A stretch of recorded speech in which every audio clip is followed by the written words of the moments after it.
حجۃ الوداع خطبے کے اہم پوائنٹس۔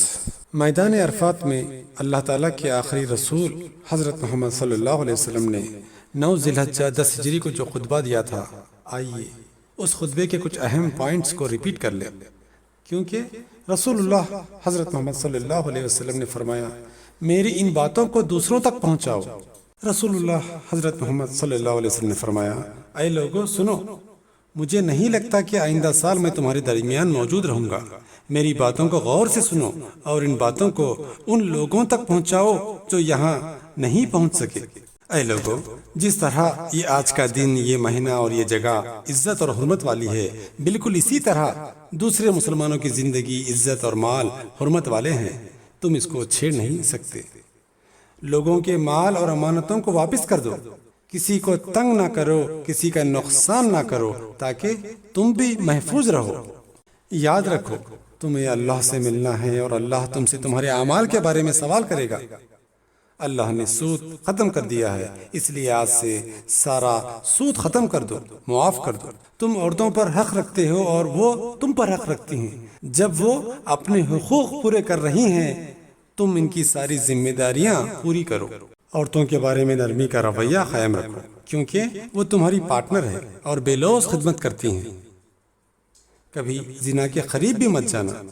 اے لوگو، میری بات غور سے سنو، صرف اللہ کی عبادت کرو، 5 فرض نمازیں پڑھتے رہو، روزے رکھو اور زکوٰۃ ادا کرتے رہو، اور اگر استطاعت ہو تو حج کرو۔ ہر مسلمان دوسرے مسلمان کا بھائی ہے، تم سب اللہ کی نظر میں برابر ہو، برتری صرف تقوی کی وجہ سے۔ یاد رکھو تمہیں ایک دن اللہ کے سامنے اپنے اپنے اعمال کے جواب دینے حاضر ہونا ہے۔ خبردار میرے بعد گمراہ نہ ہو جانا۔ یاد رکھنا میرے بعد کوئی نبی نہیں آنے والا، نہ کوئی نیا دین لایا جائے گا۔ میری باتیں اچھی طرح سمجھ لو۔ میں تمہارے لیے 2 چیزیں چھوڑ کے جا رہا ہوں، قرآن اور میری سنت۔ اگر تم نے ان کی پیروی کی تو کبھی گمراہ نہیں ہوگے۔ سنو، تم لوگ جو موجود ہو اس بات کو اگلے لوگوں تک پہنچانا اور وہ پھر اگلے لوگوں کو پہنچائیں، اور یہ ممکن ہے کہ بعد میں آنے والے میری بات کو پہلے والوں سے بہتر سمجھ کر عمل کر سکیں۔